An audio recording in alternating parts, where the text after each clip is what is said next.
Alright, so this is going to be a quick walk around of my 2000 Jeep Cherokee.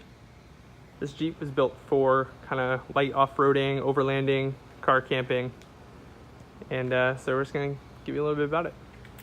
Starting outside, so we've got some 31-inch tires, 15 by 10-inch steel rims. The Jeep's sitting on a 3-inch rough country lift. Just a basic lift kit, nothing fancy. I do have an adjustable track bar, some other nice stuff in the front to help with the suspension. I've modified the front bumper. You can get that little bit of extra ground clearance by cutting the corners. Usually these come straight down from here, and you have a trim that goes around the side. So obviously I've taken all that trim off and angled in the front bumper there, just to give a little more clearance. Up top, we've got an eBay special roof basket, and I've got 6 LED pods there. They're all wired up in together. We get a connector up here so we can just unplug it if we ever need to. That wiring runs down into the engine bay. Those are wired up through a relay to the factory fog light switch. In the back, to get some extra tire clearance, not ground clearance, tire clearance, I've cut and then folded in this seam here. So we retained all of the pinch welds, but got a lot of ground clearance. The plan is eventually to go to a 33-inch tire. I've got plenty of room right now, so eventually we'll be doing that upgrade. In the back, we've got a little tire carrier here. It's not great, but it functions. It holds a spare tire for now. I could put a spare tire in the roof basket, but then I would not be able to pull it into my garage. I don't want to take it off every time. So for now, we just have this tire carrier. I really only use this when I plan on going out. Eventually I'd like to upgrade to like a Smitty built bumper and get rid of the trailer hitch, tire carrier, the whole thing. Go to an all-in-one setup. On the sides, I've got these fender flares that came off of a YJ. I got these almost for free.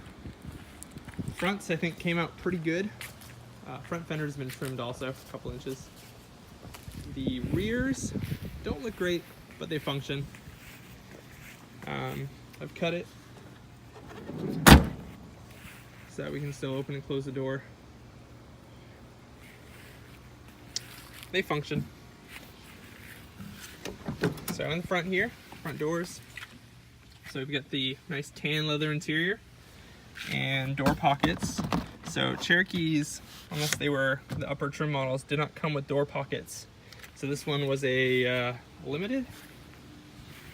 Yeah, there you go. It was a limited. Originally it was an auto rear-wheel drive. I pulled the drivetrain out of another Jeep. This one had an engine fire, and the whole engine bay was toast. So I pulled the whole drivetrain, harness, accessories from another Jeep Cherokee with a 5-speed. This is the NV 3550, I believe, which it came in some of the newer TJs. So it's a little bit better than most of the Cherokees had the AX15 or the AX5, which aren't quite as strong. It's a little bit stronger, I think. Someone will probably correct me on that though. I've got the faux wood grain. I pulled a wood grain Grand Cherokee steering wheel at the junkyard and put that in. They do fit. Cruise control works, airbag works, everything is functional. Up there, get a couple patches, working on filling that up. I do have the overhead display with the temperature, direction, all that cool stuff. The front doors are on removable pins. So these pins do come out, and then I can just unclip the couple of wire harnesses in there and take my front doors off if I want to. So if I'm just going somewhere for the day, sometimes I'll just take the doors off and I can drive around with no doors and pretend I'm a Wrangler. I think that's about it for the outside. So we're gonna move into the back now because that's where all the cool stuff is. So in the back, when you've got both seats all the way forward, this is a Futon mattress. I've deleted the rear seat. It is, I am able to put it back in. The platform that I built under here isn't bolted down. It's pretty sturdy, but it's not bolted down. So that comes right out. And then it's 2 bolts to put the rear seat back in, and then the bottom just goes in. There's no bolts for it. So it is pretty easy to put the seat back in if I ever wanted to. But I have another car, so I really don't need it. Underneath the mattress, we've got 2 storage bins.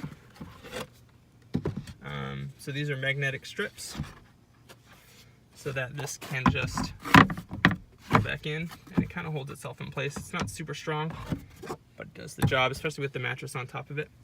On this side, I've got tools, I've got a strap, jumper cables, a couple other things down in there. On that side, it's about the same size. Not much in there right now. I usually put like the dog food, a few other small things in there. At night, this area is where I kind of put like my clothes bag. That way the mattress doesn't sink down. And now we'll move on to the way back. So we gotta open the car carrier. You can see it sags a little bit. It's not perfect. Open this up. So the whole idea with this was that I wanted some storage space, but I also wanted to be able to sleep in the Jeep because we do not have a rooftop tent or anything yet. And worst case scenario, I want to be able to sleep in it. So there is enough room in here. This doesn't look like very much, but it's about 18 inches of space to the floor. Enough to kind of put your legs in. This only goes back as far as the back seat. I've got 3 of these storage bins. I did that because it's a little more modular. I can take them out if I need to. I used a fairly thin plywood. This is only 1/2 inch wood, but it's supported with this angle iron here. This is actually the old track for my garage door opener. I bought a new one and it came with a new track, so I didn't need this anymore. So I cut it in half and lopped off a couple extra inches, and now I've got these 2 rails that my storage bins fit perfectly in between, and it means that this will not sag. You can probably sit on that and it would be fine. Over on this side,